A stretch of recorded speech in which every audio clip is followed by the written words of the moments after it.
오늘의 주요 뉴스입니다. 과학기술정보통신부가 2달여에 걸친 쿠팡 침해 사고 민관 합동 조사 결과를 발표했습니다.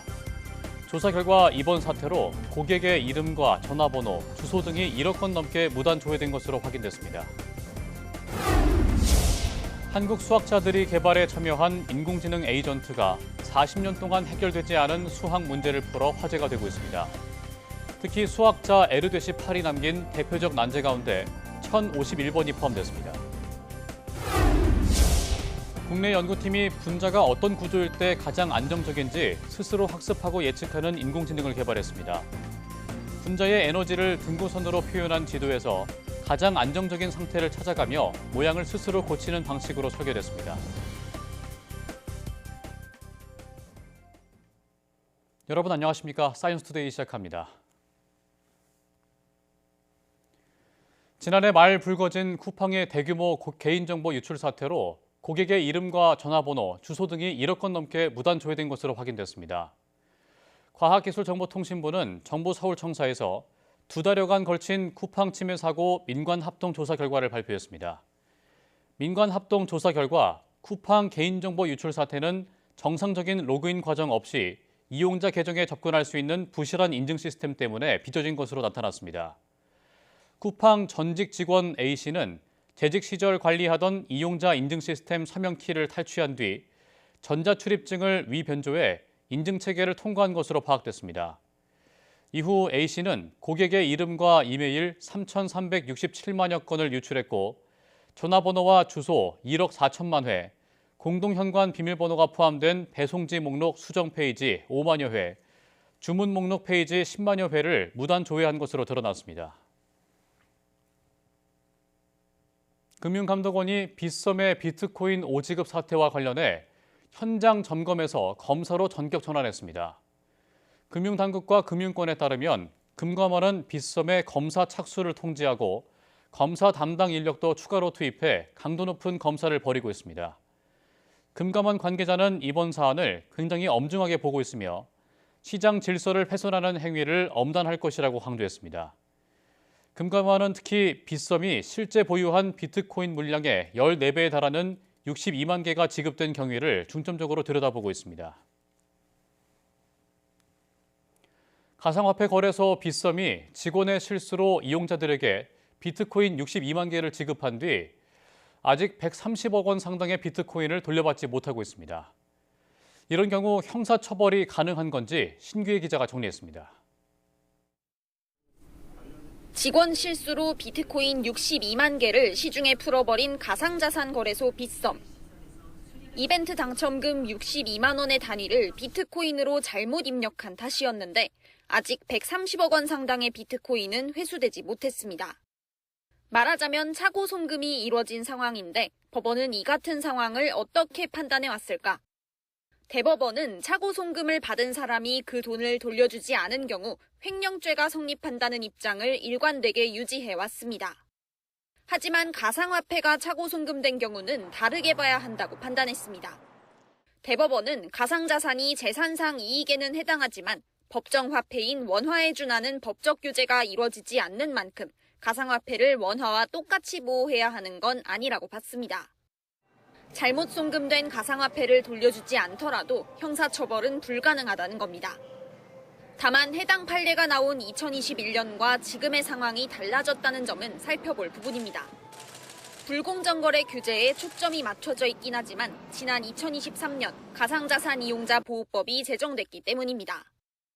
이 때문에 법조계에서는 해당 법률로 기본적인 규율이 이뤄지고 있고 가상자산 거래가 점차 활발해지고 있는 현실을 고려하면 기존 판례가 유지되기 힘들 거라는 의견도 나옵니다. 일상적인 거래가 이루어지고 거래소를 통해서 환금이 되는 건데 그 엄격하게 해석하는 기준에 의하더라도 2021년과 2026년 천지 차이예요. 가상자산의 유통 전반을 다루는 디지털자산 기본법이 국회에 계류 중인 가운데 민법에 규정된 부당이득 반환 청구 소송은 가능하다는 게 대법원을 비롯한 법조계의 공통된 의견입니다. YTN 신계입니다. 가상화폐 거래소 빗썸에서 발생한 비트코인 오지급 사고 이후 오히려 빗썸의 시장 점유율이 크게 오른 것으로 나타났습니다. 가상자산 정보업체 코인게코에 따르면 10일 오전 9시 기준 빗썸의 시장 점유율이 31.5%로 집계됐는데 빗썸의 점유율이 30%대를 기록한 건 지난달 5일 31.9% 이후 한 달여 만입니다. 이는 사고 후속 조치로 전 종목 거래 수수료를 일주일간 면제하기로 하면서 거래소의 신뢰가 추락했다는 일부 평가가 무색하게 투자자 자금이 대거 몰렸기 때문으로 보입니다. 업계 관계자들은 시장 점유율이 자주 변동해 며칠 더 지켜봐야 한다면서 빗썸의 고객 이탈은 예상과 달리 거의 없는 것으로 보인다고 설명했습니다. 한국 수학자들이 개발에 참여한 인공지능 에이전트가 40년 동안 해결되지 않은 수학 문제를 풀었습니다. 김은별 기자가 보도합니다. 빠르게 작아지는 수열은 모두 합하면 총합이 딱 떨어지는 분수가 아니라 무리수가 되는데 이 수열을 2개씩 곱해서 더했을 때도 무리수가 된다. 헝가리 수학자 에르데시 팔이 남긴 수학적 난제 가운데 대표적인 1051번 문제입니다. 에르데시 팔은 이 문제를 포함해 1179개의 난제를 남겼는데 이 가운데 약 700개는 여전히 해결하지 못했습니다. 그런데 국내 수학자가 개발에 참여한 인공지능 에이전트가 이 미해결 문제들을 증명했습니다. 김상현 고등과학원 교수와 정준혁 미국 브라운대 교수 등 연구팀이 개발한 알레테이아인데 구글의 AI인 제미나이의 고급 추론 모드인 딥싱크를 수학 연구에 특화한 에이전트입니다. 연구팀은 이를 통해 40년 동안 미해결로 남았던 에르데시 난제 가운데 13개를 풀었습니다. 추가 연구를 통해 별도의 논문으로 발표할 정도로 의미 있는 성과로 평가됩니다. AI가 첫 번째 답을 찾았고 사람들이 여러 개의 항으로 확장해서 다시 넣어주었더니 제미나이가 가장 일반화된 형태의 답을 추측을 만들어서 우리에게 준 거죠. 확실히 안 되는 것 몇 가지만 얘가 추려준다고 해도 우리한테는 굉장히 귀중한 그런 자산이 되는 거죠. 연구팀은 알레테이아를 이번 연구 성과처럼 다양한 문제에 대해 유의미한 해결 방안을 제시할 수 있도록 더욱 개발시킬 예정이라고 밝혔습니다. YTN 사이언스 김은별입니다. 카이스트 화학과 김우연 교수 연구팀이 분자가 어떤 구조일 때 가장 안정적인지 스스로 학습하고 예측하는 인공지능을 개발했습니다. 이 인공지능은 분자의 에너지를 언덕과 골짜기로 표현한 지도에서 가장 안정한 상태를 찾아가며 모양을 스스로 고치는 방식으로 설계됐습니다. 이를 통해 물질은 에너지가 가장 낮은 상태를 찾아간다는 원리를 리만 기하학이라는 수학 이론을 이용해 인공지능이 직접 이해하게 됩니다. 연구팀은 이 기술이 기존 모델보다 최대 20배 높은 정확도를 기록했고 예측 오차도 정밀한 양자역학 계산과 비슷한 수준까지 줄었다고 설명했습니다. 안중근 의사가 이토 히로부미를 조문했다. 뚱딴지 같은 소리지만 서울의 한 초등학교 사회 수업에서 나온 발표 내용이라고 합니다. 생성형 AI가 만든 오류 답변을 학생이 그대로 믿고 발표했다는 건데요. 내용이 틀렸다는 교사의 지적에도 챗GPT가 왜 틀리냐는 반문이 돌아왔다고 합니다. AI가 일상이 된 교실 속에 AI 답변을 검증 대상이 아닌 정답으로 받아들이는 학생들이 늘며 우려가 커졌습니다. 서울시 교육청이 지난해 전국 교사 3,300여 명을 대상으로 조사한 결과 10명 가운데 9명 이상은 학생들이 AI가 알려주는 내용을 비판 없이 받아들이는 게 우려된다고 답했습니다. 여기에 더해 AI가 맞는 정보를 줘도 제대로 읽지 않아 오독하는 경우도 적지 않습니다. 글을 제대로 읽지 않고 보고 싶은 부분만 읽고 판단을 끝내는 겁니다. 문제는 이러한 AI 의존증이 학생들의 기본적인 정보 판단 능력까지 퇴화시키고 있다는 건데요. 우리나라 학생들의 현실은 더 심각합니다. OECD가 발표한 자료를 보면 사실과 의견을 구분할 수 있는 한국 15세 학생 비율은 25.6%, 중학생 4명 가운데 3명은 주어진 글에서 정보가 진짜인지 가짜인지 판단하지 못하는 의미입니다. 이 수치는 OECD 평균의 절반 수준으로 최하위권이었습니다. 전문가들은 해법을 분명히 말합니다. AI를 쓰기 전에 읽기 훈련부터 해야 한다는 겁니다. 결국 읽지 않고 생각하지 않는 AI 사용 방식이 문제라는 건데요. 지금 교실에서 시급한 건 어쩌면 AI 사용법보다 책이든 신문이든 맥락을 따라가며 읽는 경험이 아닐까 싶습니다.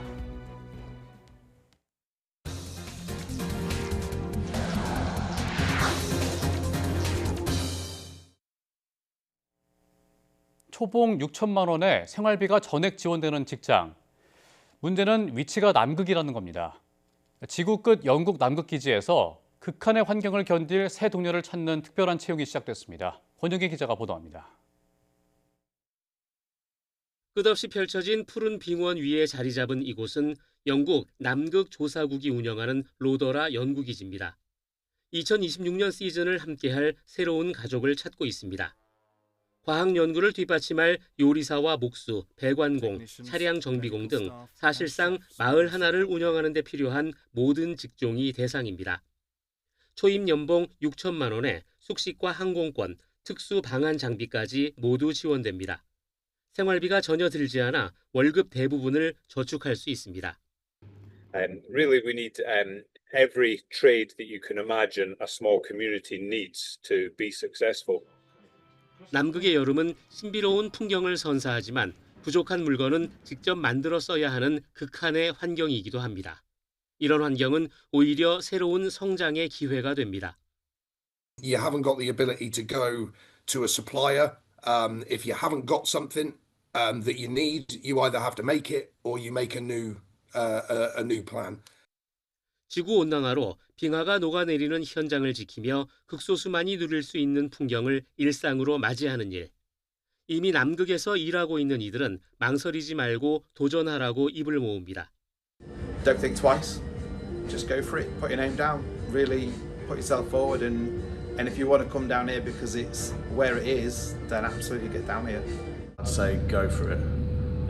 It's an experience of a lifetime. To be out there co-piloting planes as well on down days is just surreal.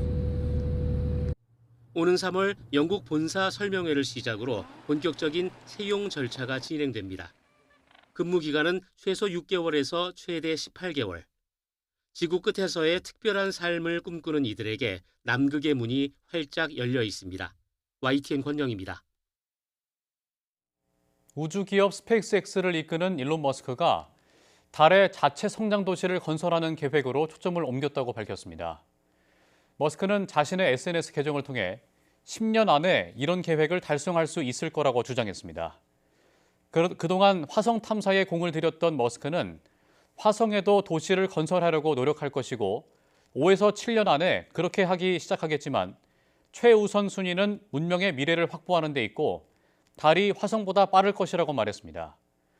그러면서 화성에 자체 성장 도시를 건설하는 건 20년 이상 걸릴 수 있다고 덧붙였습니다.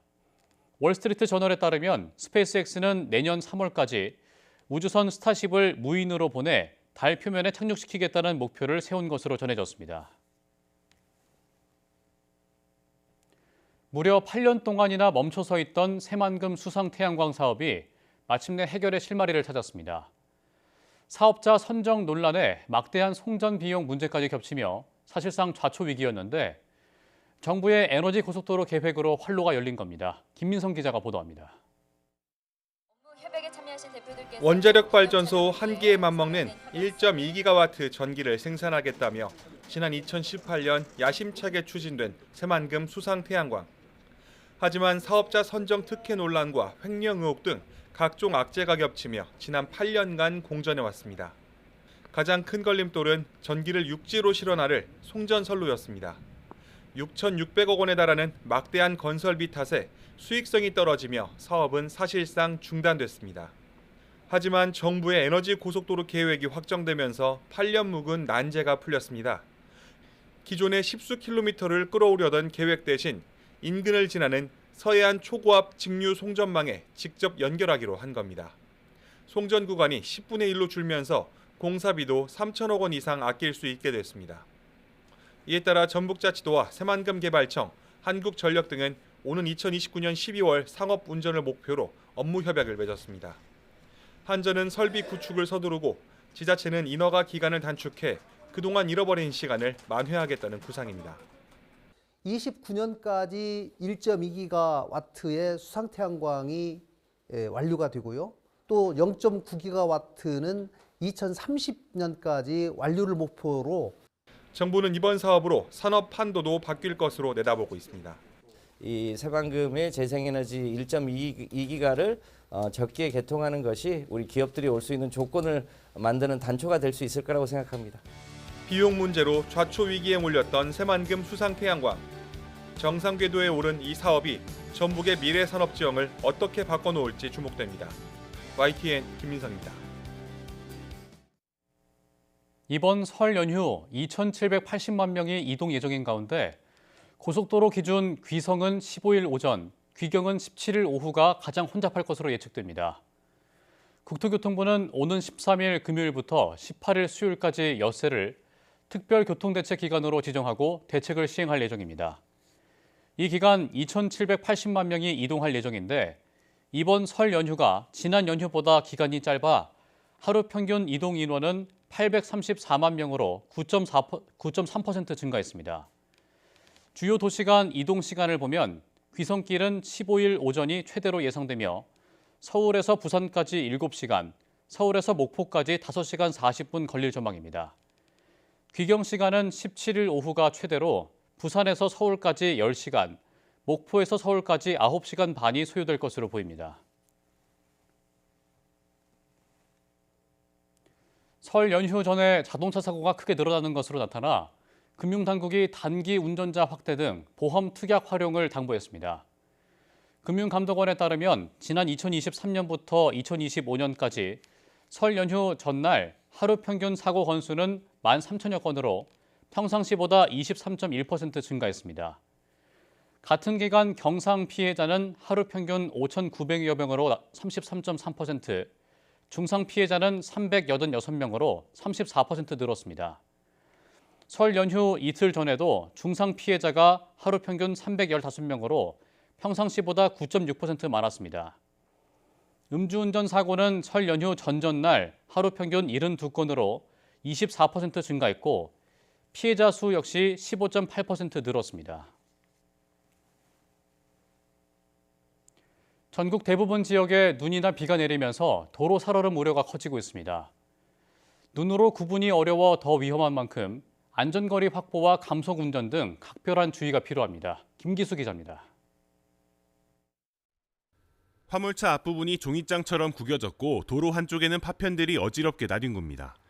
지난달 10일 서산 영덕고속도로에서 발생한 사고로 차량 10여 대가 뒤엉키면서 5명이 숨졌습니다.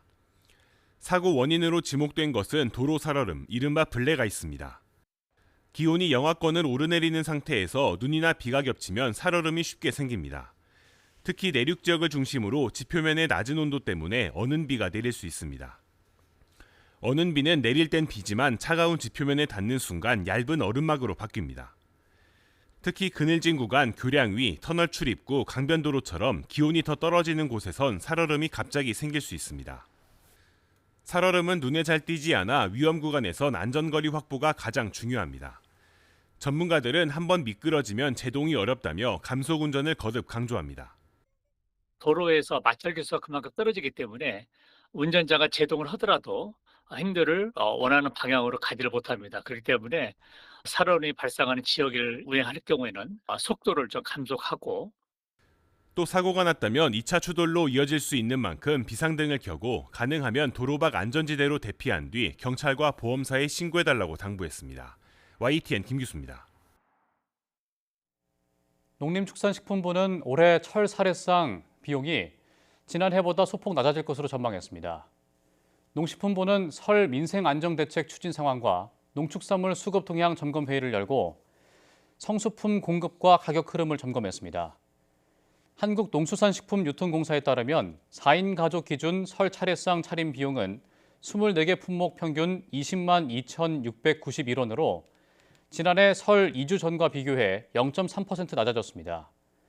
농식품부는 설 성수품 가격이 전반적으로 지난해와 비슷한 수준을 유지하고 있으며 설 10대 성수품 공급 물량도 지난 6일 기준 112만 톤으로 일별 공급 계획 대비 111.5%를 기록해 원활히 공급되고 있다고 설명했습니다. 국세청이 밀가루와 바나나, 치킨 등 먹거리 물가 불안을 야기하는 14개 업체에 대해 세무조사에 착수했습니다. 탈루 혐의 규모는 5천억 원에 달합니다. 앞선 세무조사에서 적발된 오비맥주 등 먹거리 독과점 3개 업체는 거액 탈세로 1,500억 원을 추징당하게 됐습니다. 오인석 기자가 보도합니다. 이달 초 검찰은 밀가루 가격을 담합한 대한제분 등 6개 제분업체를 공정거래법 위반 혐의로 기소했습니다. 제분업계는 2020년 1월부터 지난해 10월까지 밀가루 가격을 담합한 것으로 조사됐습니다. 국세청이 신속한 세무조사에 착수했습니다. 대한제분은 사다리 타기를 통한 가격 인상 순서 지정 등의 수법으로 담합 기간 동안 제품 가격을 44.5% 올렸다고 국세청은 밝혔습니다. 원재료 매입 단가를 조작해 원가를 과다하게 신고하고 명예회장의 장례비와 사주가 소유한 고급 스포츠카의 수리비와 유지 관리비를 회사 경비로 대납하기도 했습니다. 탈루 혐의 규모는 1,200억 원입니다. 원가를 부풀린 농축산물 업체도 세무조사 대상입니다. 바나나를 유통하면서 할당 관세를 적용받은 거래처로부터 과일을 8%나 낮은 가격에 매입하면서도 가격은 거꾸로 4.6% 올렸습니다. 또 특수관계법인에 유통비를 과다 지급하며 탈세했습니다. 치킨과 김밥 등 외식 물가 상승을 주도하며 원가를 거짓 신고한 프랜차이즈 가맹본부도 세무조사 레이더망에 포착됐습니다. 국세청은 설 명절을 앞두고 먹거리와 생필품 등 장바구니 물가 불안을 야기하는 14개 탈세 업체에 대해 세무조사에 착수했습니다. 탈루 혐의 규모는 5천억 원에 이릅니다. 국세청은 공정위나 검경의 조사로 담합 및 독과점 행위가 확인된 업체에 대해서는 즉시 조세 탈루 여부를 정밀 분석하여 세무조사에 착수하는 등 신속히 대처하겠습니다. 국세청은 앞선 세무조사에서 가격 횡포를 일삼으며 거액을 탈세한 3개 업체에 대해 1,500억 원을 추징했다고 밝혔습니다. 리베이트를 지급하고 수수료를 과다 지급한 오비맥주는 1,000억 원을, 물류비를 과다 지급한 아이스크림 업체는 200억 원을 추징했습니다. YTN 오인성입니다. 찰나의 순간 승부가 갈리는 올림픽에서 컨디션 관리만큼이나 중요한 게 바로 밥심일 텐데요. 이번 밀라노 코르티나 올림픽에서 우리 선수단에 제공되는 한식은 예년보다 조금 더 특별합니다. 송재인 기자가 보도합니다. 든든한 고기볶음부터 정성 가득 반찬들까지 집밥 한 상을 도시락에 옮겨 담는 손이 분주합니다. 이탈리아 현지 시각 지난 6일 문을 연 대한민국 대표단 급식 지원센터입니다. 현지에서 우리 선수단에 든든한 한식을 제공해온 지도 10년이 넘었지만 올해는 유독 남다릅니다. 여러 지역에서 경기가 개최되는 만큼 처음으로 3곳의 센터를 꾸려 밥심 지원에 빈틈이 없도록 했습니다. 6개 종목, 12세부 종목에 참가했는데 저희가 소외되는 종목 없이 3개 클러스터에서 다 저희가 한식을 지원하고 있습니다. 여기에 처음으로 발열 도시락까지 도입했습니다. 빙상이나 설상 같은 종목들이 워낙 야외에서 이제 춥다 보니까 밥이 식을 경우는 그런 것들 다 대비해서 저희가 최대한 발열팩을 넣어서 우리 선수들의 호응도 뜨거울 수밖에 없습니다. 개소 이후 매일 300식 이상씩 경기 이동으로 불가피한 경우를 제외하고는 거의 모든 선수가 도시락을 신청해 먹고 있습니다. 일찍이 밀라노에와 끼니마다 양식을 먹어야 했던 쇼트트랙 팀에게는 특히 반가웠던 고국의 맛입니다. 시합 때 되면 체중이 좀 많이 빠지는 편인데 밥 좀 잘 먹고 하다 보면 체중 유지에도 도움이 잘 될 것 같고 해서 저는 되게 좋은 것 같아요. 우리 선수단이 최상의 경기력을 내도록 수개월 전부터 재료를 수급하고 명절 음식까지 준비 중이라는 급식 지원단. 누구보다 따뜻한 손길로 응원을 전하고 있습니다. 화이팅! YTN 송재인입니다.